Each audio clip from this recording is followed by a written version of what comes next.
자, 우리 이 시간에 전부 다 요한복음 17장 말씀을 펼쳐주시기 바랍니다.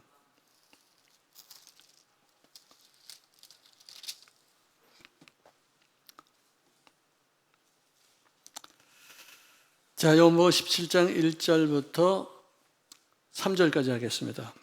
함께 읽겠습니다. 시작.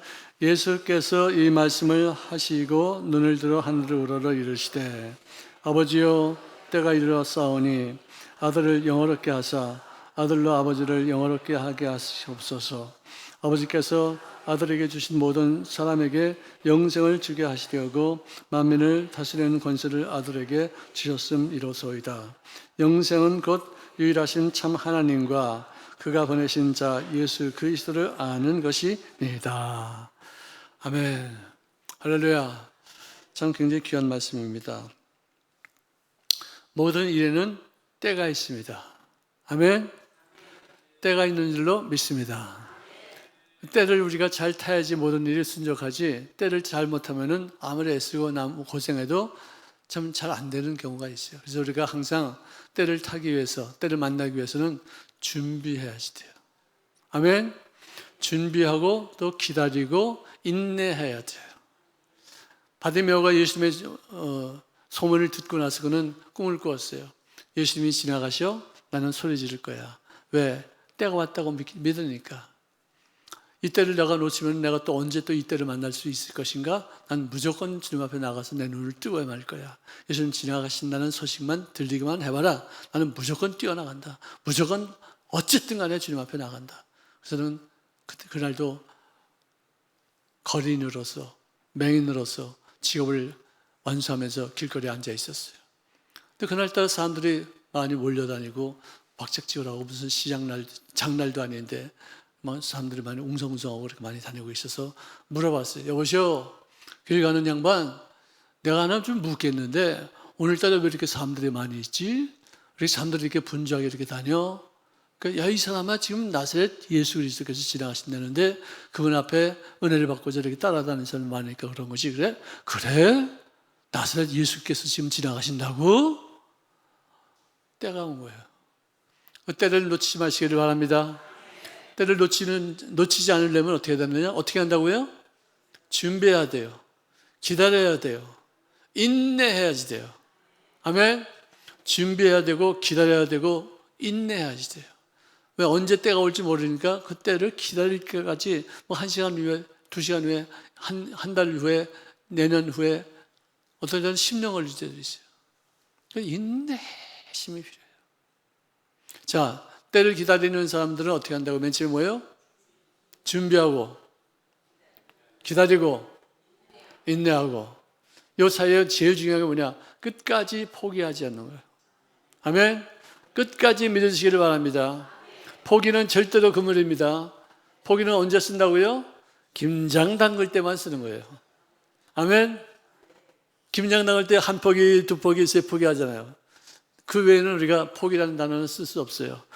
끝까지 인내하고 참고 견디며 성취할 수 있기를 주의 이름으로 축원합니다. 자, 예수님께서 하늘을 우러러 아버지여 이제 때가 이르렀사옵니다. 무슨 때가 일어났어요? 무슨 때가 일어났어요? 여기서 무슨 때가 온지 아세요? 우리 잘난통 몰라 해. 예수님이 십자가에서 못 박혀 죽으시는 것이 그분이 이 땅에 오셨던 목적이에요. 그 때가 이제 왔다 이거예요. 그전에는 때가 아니었기 때문에 예수님을 죽이려 했던 사람들이 많이 있었어도 예수님이 안 죽으셨어요. 피하기도 하시고 또 도망가기도 하시고 또 하나님이 그에게 용기를 주셔서 담대하게 그 사이를 뚫고 지나가기도 하시고 돌을 던져도 피하고 어떤 여러 가지 어려운 위경이 있었지만 그는 돌아가시지 않으신 이유가, 상해도 받지 않으신 이유가 뭐냐? 때가 아니었기 때문이다. 때가 정말 중요한 거예요. 때는 어디 가면 많이 있어요? 목욕탕 가면 많이 있어요. 그렇지만 그럴 때하고는 틀린 거예요. 이거는 타임이 중요한 것이다. 이제는 때가 왔다 이거죠. 아버지여, 때가 이르렀사오니 아들을 영화롭게 하사 아들로 아버지를 영화롭게 하게 하옵소서. 즉, 내가 이제 십자가에서 못 박혀 죽을 때 내 인간의 힘으로는 그걸 감당하지 못합니다. 그 엄청난 그런 성사업을 이루기 위해서는 무지한 고통이 따르는데 이 일을 감당하시는 영광을 허락하여 주시옵소서. 여러분들 예수님이 십자가에 못 박히시기 직전에, 며칠 전에 나사로의 여동생이었던 마리아가 옥합을 가져다가 깨뜨려서 발을 씻겼어요. 향이 온 방에 넘쳤어요. 그 향은 마취적인 역할을 감당하고 너무 흠취해서 정말 취해서 그냥 몽롱해질 정도의 어떤 그런 환각적인 효과도 있었다고 합니다. 영광이라는 것도 환각적인 효과가 있어요. 내가 영광을 얻으면, 내가 영어로워지면은 어떤 어려움도, 어떤 고난도, 어떤 역경도 능히 이길 수가 있는데, 내가 어려운 문제 또 아닌데 수치를 당하고 모욕을 당하고 그러면은 그 자그마한 일에도 그걸 넘기지 못해요. 그걸 이뤄나가지를 못해요. 극복을 하지 못해요. 그래서 우리들이 어려운 일을 당할 때 용기를 주고 격려해 주고 힘을 주고 또 할 수 있다고 격려해 주고 또 기도해 주는 어떤 그런 모습이 필요하다는 것이죠. 어려울 때일수록, 힘들 때일수록 여러분들께서 기도해 주는 귀한 아름다운 일들을 감당하시기를 주의 이름으로 축원합니다. 아무것도 아닌데 누가 비난하고 욕하고 멸시하고 짓밟고 그러면은 별것도 아닌 그 문제에 사람이 꺾여서 넘어질 때가 있어요. 근데 예수님 같이 이렇게 무지무지한 무서운 일이, 십자가에서 못 박히는 그런 처참한 일이 있음에도 불구하고 하나님 이 일을 감당하시는 영화로움을 저에게 허락하시옵소서. 그럼 저도 이 십자가의 죽음이라는 이 고통을 통해서 부활의 영화로움을 내가 하나님께 드림으로 갚겠습니다. 그런 뜻이에요. 오늘 정말로 우리 예수 믿는 사람들은 사람을 살리는 데 앞장서시기를 주의 이름으로 축원합니다. 욕하고 비난하고 상처를 주고, 여러분들 그 말이 틀린 말이 아닐 수 있어요. 다 맞는 말일 수 있어요. 하지만 기왕 맞는 말을 할 거, 근데 격려해주고 용기를 주는 것은 맞는 말이 아닐 수 있어요. 그런데 맞는 말을 해서 사람을 죽이겠습니까? 좀 더 이렇게 흥을 돋구고 위로해주고 격려해주고 괜찮아, 그것보다 더 좋은 일이 있을 거라고 이렇게 사람에게 용기를 주면서 그 사람을 살리는 것이 낫겠습니까? 우리 교회는요, 거짓말이 아니에요. 용기를 주는 것이에요. 살리기 위한 하나님의 꿈을 이루는 것이에요. 아멘. 격려해 주시기 바랍니다. 용기를 베푸시기를 주의 이름으로 축원합니다. 할 수 있어 하면 돼. 해보자 우리. 앞으로 이런 어떤 어려운 일보다 더 어려운 일이 있을 텐데 그것도 아마 또 아니야. 이제 할 수 있어 하면 되는 거야. 용기를 갖자. 우리 힘을 내자. 그래서 사람을 이렇게 세우고 살려야 되는데, 의사가 이 사람은 살 날이 몇 시간 안 남았습니다. 그러면 가가지고 야, 너 몇 시간 있으면 죽는데, 말을 왜 그렇게 말을 전하겠어요? 의사 말 나 안 믿어. 하나님이 우리를 대신해서 고난받으셨기 때문에 우리에게 생명을 주실 줄로 믿습니다. 힘을 내. 끝까지 이겨야 돼. 우리는 살 수 있어. 그래서 그 사람에게 용기를 주고, 설사 죽는다 할지라도 용기를 주고 희망을 주고 소망을 주는 어떤 그런 모습으로 사람들을 이렇게 세우시기를 주의 이름으로 축원합니다. 아멘. 자, 이제 예수님의 사역은 아직 미완성이었지만 완수했을 것을 미리 바라보고서 선포합니다. 아버지께서 아들에게 주신 모든 사람에게 영생을 주게 하시려고 만민을 다스리시는 권세를 아들에게 주셨습니다. 자, 내가 어린 양이 되어 십자가에서 못 박히심으로 모든 죄인들의 죄를 내가 홀로 걸머지는 것. 이것은 만민들을 다스리는 권세 정도 이상이에요. 온 인류의 죄를 혼자 걸머지고서 십자가에서 못 박혀 그들의 죄를 사할 수 있는 어떤 재물이 된다? 보통 이건 힘든 문제가 아니에요. 내가 누구 자식 새끼의 죄도 감당하기가 쉽지 않아요. 야, 너 어디 가서 이렇게 돈을 갖다 이렇게 잘못 써가지고 이렇게 빚을 졌냐? 빚 내가 갚아주마 하면서 그 빚을 갚아주는 그 자체가 굉장히 힘들어요. 안 해보셨으면 모를 거야, 아마. 우리 아들이 미국에서 공부하면서 장학금을 이제 신청해서 탔는데 몸이 아파가지고 일을 못하는 거로 발명하면 한 1년 정도를 몸이 아파서 움직이지 못했어요. 그래서 그 론을 학자금 용지한 것을 갚지 못했어요. 굉장히 큰 돈이에요, 저한테는. 근데 그걸 갚는 것이 자식이 잘못해서 그렇게 돈을 못 갚은 게 아니라 어떤 상황에 의해서 그런데도 불구하고 그 갚는 게 쉽지가 않더라고요. 그러니 한 사람의 자식을 위해서도 자기가 어떤 일들을 희생하는 것이 이렇게 쉽지 않은데 온 인류의 죄를 감당하기 위해서 자기가 제물되어 십자가에서 못 박히는 거 보통 아픈 게 아니죠. 오죽했으면 이 피부에서 땀이 피같이 떨어지는 툭툭툭툭 너무 긴장하고 너무 스트레스 받으니까 여기 있는 모세혈관이 터져가지고 피같이 흘리는 땀같이 흐르는 그런 피가 있더라는 거죠.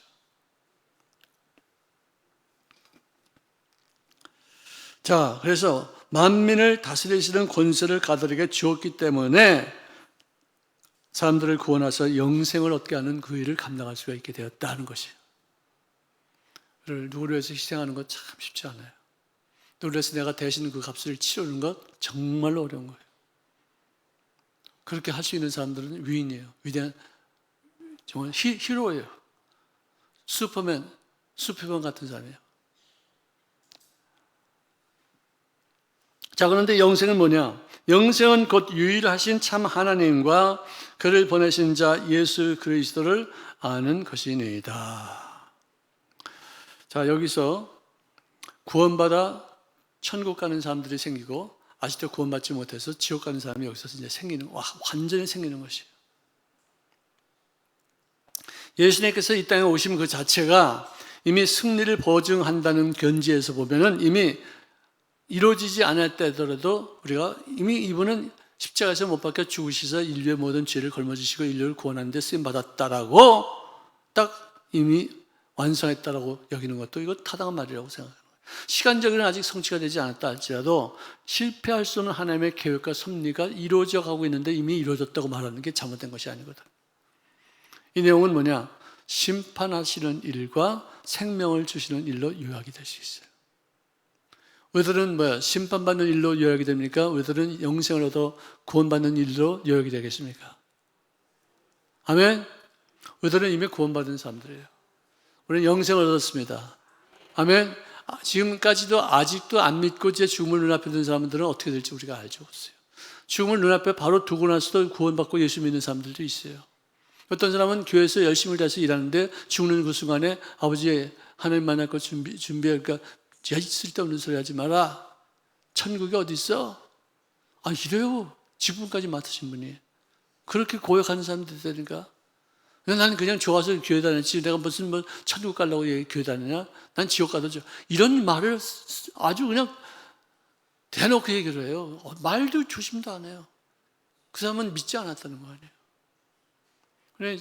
그런 걸 보면서 택한 사람과 택하지 않은 사람이 있구나. 택한 사람은 십자가에서 못 박히시 바로 직전에 있었던 좌편 강도인지 우편 강도인지를 몰라요. 그래서 강도 중에 하나가 예수님을 날 지금 당신 나라에 임하실 때 나를 기억해달라고. 그 말 기가 막힌 말이죠. 죽음 바로 직전에 아마 말을 제일 효율적으로 한 사람, 그 사람일 거야 아마. 짧은 말을 통해서 그렇게 죄 짓고 사람 죽이고 도둑질하던 놈이 구원받아서 천국에서 낙원에서 주님과의 만남이 이루어진다. 그처럼 말 잘하고 그처럼 판단력이 빠른 사람이 어디 있었겠어요. 기가 막힌 판단을 해서 그건 또 자기 힘으로 되는 건 아니죠. 성령님께서 그에게 구원시키기 위해서 믿음으로 선물을 주신 줄로 믿습니다. 아멘. 그러므로 예수님께서는 말씀하시기를 나의 양식은 나를 보내신 이의 뜻을 행하며 그의 일을 온전히 이루는 이것이니라. 여기들 아침에 식사 안 하시면 한번 손 들어보세요. 네. 이따가 점심 식사하실 거죠? 오늘 아침도 식사 안 하고 오늘 저녁도 점심도 식사 안 하신 분 손 들어봐요. 그죠? 다 식사하실 거죠? 식사는 왜 하셔요? 네? 생명을 유지하기 위해서 하시죠? 또 맛있으니까 하죠? 또 누구랑 얘기하면서 재미있으니까 하죠? 식사는 정말 이렇게 재미있어요. 에너지원이 되고 나의 생명을 연장하게 되고 나를 건강케 하는 데 필수적인 요건이 식사하는 거예요. 예수님께서 나의 양식, 나의 식사하는 이유는 뭐냐? 나를 보내신 이의 뜻을 행하는 것이 나에게 양식이다. 그거 할 때마다 내가 배불러. 그거 할 때마다 내가 힘이다. 그거 할 때마다 재밌어. 그거 할 때마다 맛이 좋아. 인생에 이렇게 쫄깃쫄깃 맛있는 줄 몰랐었어. 하나님께서 나를 보내신 그 뜻을 이루는 것, 구원하는 것 아니겠어요? 병 고치는 것도 되지 않겠어요? 곤경에 빠져 있는 사람들이 주님 만나고서 새로운 어떤 삶을 사는 그것도 주님이 먹는 양식이세요. 할 때마다 기분이 좋은 거예요. 이 말은 언제 하신 말씀인지 아세요? 사마리아 여인이 예수님을 만나고 나서 구원받고서 그가 메시아인 것을 깨닫고서 길거리로 뛰쳐나가서 이 사람이 바로 메시아다. 내 행하는 일들을 다 알고 계신 메시아. 이 사람이 구세주다는 것을 구원하는 거예요. 전파하는 거예요. 그걸 보시고서 제자들이 와서 양식을 구해서 좀 드십시오 했더니 나 먹었다. 아니 언제 어떻게 드셨습니까? 나의 양식은 나를 보내신 자의 뜻을 이루는 것이 나의 양식이야. 나 벌써 먹었어. 한 죄 많던 여인이 남편이 5개나 있고 집 있는 남편도 자기 남편이 아닌 그런 여자가 나 만나고 나서 저 구원받아서 뛰어나가 사마리아 동네 사람들에게 그냥 메시아가 왔다. 물동이도 그냥 두고서 뛰어나간 거 아니냐. 난 저런 거 보니까 내가 배부르다. 오늘 난 2달에 쭉 먹고 편안하게 살 것 같다. 배부르다. 의미가 있다. 가치가 있다. 어떻게 이렇게 내 마음이 이렇게 즐거울 수가 있겠느냐. 오늘 일선 구원하고 또 구제하고 할 때 오는 주님의 만족감이 여러분들의 생활 속에 양식이 되시기를 주의 이름으로 축원합니다. 자, 여기까지 공부하시겠습니다.